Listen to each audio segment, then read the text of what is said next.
देखिए कि सरकार इनकी बात जरूर सुने। अगर आज इनके साथ हो रहा है तो कल आपकी भी बारी है। यह आंसू देख करके, यह आवाज, मर्माहक आवाज सुन करके एक माँ अपने बेटे को कहती है कि बेटा घर आ जाओ। पिताजी हैं नहीं, दिन रात एक करके पढ़ाई करके, दिन रात एक करके फिजिकल करके, इन लोगों ने पैसे जोड़ के अपनी पढ़ाई कंप्लीट की, नौकरी के लिए एलिजिबल हुए, उसके बाद भी इन लोगों को नौकरी नहीं दी जा रही। तो इससे बुरा युवाओं के साथ क्या होगा? मैं आपको कहूंगा कि आप इमोशनल ना होइए, आप रोइए मत, आप रोइए मत, क्योंकि ये आंसू अगर दिख रहे हो आपको, ये आंसू अगर आप लोग समझ सकते हो, इन आंसुओं का महत्व अगर आप समझ सकते हो, आंसू ऐसे नहीं निकलते, और एक आदमी का, एक मर्द के आंसू ऐसे नहीं निकलते। और आप देख लीजिए, इनकी हाइट देख लीजिए, इनका शरीर देख लीजिए। लोग कहते हैं कि मर्दों को आंसू बहुत कम आते हैं, पर जब मर्द अंदर से टूट जाता है तब उसके आंसू ऐसे ही आते हैं। बताइए।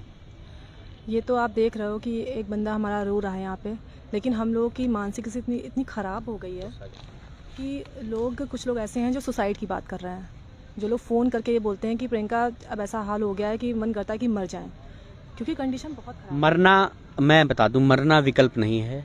आप लोग लड़िए।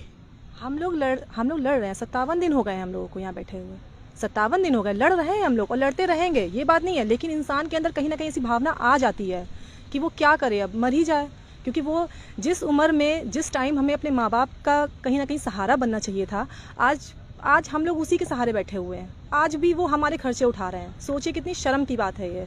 और हम तो महिला हैं, तब हम, मुझे ऐसा लगता है, ये लोग तो पुरुष हैं, इन लोग पे तो सारी जिम्मेदारी है घर की, इनका क्या हाल होता होगा।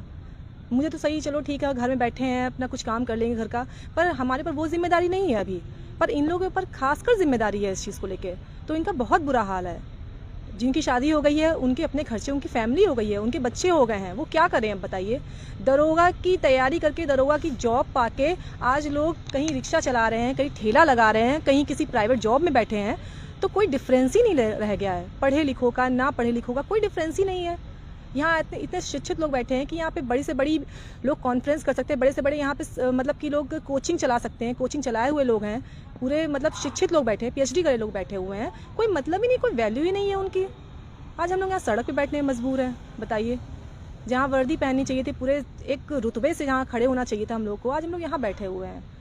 तो एक पुलिस की छवि की बात होती है। अभी से ही ऐसा लगने लगा है कि पुलिस की छवि क्या होगी समझ में नहीं आता, क्योंकि अभी हम लोग सड़क बैठे हुए हैं, कल को पता नहीं लोग हमें रेस्पेक्ट निगाह से देखेंगे भी नहीं देखेंगे, क्योंकि आज हम लोग सड़क पे ही तो आ गए हैं, अगर समझो तो। सड़क पे आ गए हैं, ये सवाल जो है सरकार से एक प्रियंका पूछ रही है। ये सरकार उन तमाम राजनीतिक पार्टियों से एक प्रियंका सवाल पूछ रही है। हमारी बहन जो 57 दिन से यहाँ बैठी है, हमारे एक भाई जिनके आंख भर आई सिर्फ इसलिए कि वो अपनी माँ से नहीं मिल पा रहा है, कैसे फेस करेगा उन नात रिश्तेदार को। एक भाई हमारे बिहार से आए हैं, बिहार से आए हैं आप, तो UPSI का आपने भी सब मतलब क्लियर, ट्रेनिंग वगैरह, पेपर वगैरह, फिजिकल सब क्लियर कर दिया। बिहार में कहाँ के हैं? बिहार में मैं रोहतास ज़िले से हूँ। कहाँ रुके हैं? यहाँ धर्मशाला में? यहाँ पे मैं दोस्त के साथ उनके कमरे पे रुका हुआ हूँ। अच्छा, दोस्त साथ आप उनके कमरे पे रुके हुए हैं।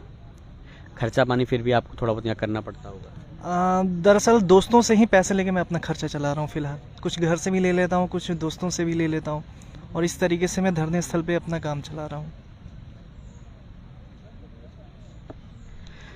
सरकार से क्या कहना चाहते हैं? देखिए, सरकार से बस हमारी एक ही इच्छा है कि भाई आप या तो सशर्त नियुक्ति दे दीजिए, या फिर आप सुप्रीम कोर्ट में AAG के थ्रू अच्छे से मेंशनिंग कराइए, रिटेन मेंशनिंग कराइए, और जल्द से जल्द जो 9 महीने से मैटर रिजर्व है उसे डिक्लेयर कराने का प्रयास कीजिए।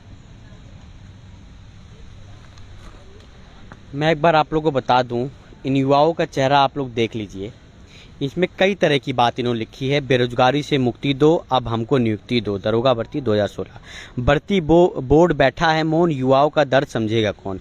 योगी सरकार की पहल भर्ती आज भी पूरी न हुई, दरोगा भर्ती 2016। पुरानी नौकरियां हम छोड़कर दरोगा बनने आए, तुम 5 साल में भर्ती पूरी न करवा पाए। जैसे भाई ने उदाहरण दिया कि सीआईएसएफ में एसआई थे, ये तो वही वाला आ गया, ये भी वही वाला आ गया।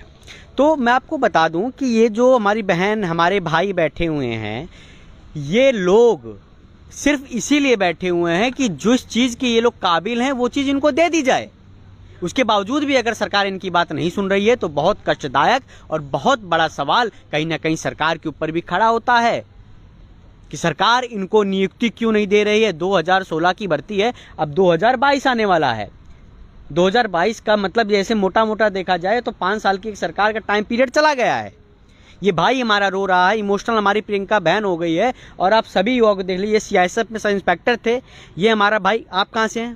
सर मैं डिस्ट्रिक्ट बलिया का हूँ, मैं लखनऊ में रुका हुआ हूँ। बलिया के हैं? एक बात बताना चाहता हूँ, जब मेरे पास नौकरी नहीं थी तो मेरे पास आत्मसम्मान था, स्वाभिमान था। दरोगा बनने आया, दरोगा तो नहीं बने, लेकिन जो हमारे पास था आत्मसम्मान स्वाभिमान वो भी खत्म हो चुका है। तो मुझे नहीं पता क्या मिला दरोगा बनने से, लेकिन हाँ बहुत कुछ खो दिया हमने दरोगा बनने के नाम पे। बस यही कहना चाहेंगे। क्या खो दिया आपने? हम कहीं भी थे, एक सम्मान था सोसाइटी में, परिवारों में, रिश्तेदारों में, आज वो भी नहीं रहा। अब घर से फ़ोन आता है तो फ़ोन उठाने में डर लगता है कि क्या फ़ोन उठाए, क्या सवाल होगा, क्या कहेंगे। या दोस्तों के जैसे शादी है, किसी घर में फंक्शन है, हम जाने में डर लगता है, कैसे जाएँ, कैसे मिलें। मैं फ़ोन नहीं उठाता हूँ, मेरा फ़ोन हमेशा बंद रहता है। कैसे मिलेंगे, क्या बात करेंगे, उनके जवाब, सवालों को जवाब क्या देंगे, तो बड़ा डर लगता है। थोड़ा दोस्तों के बीच में थोड़ा रुतबा था, सम्मान था।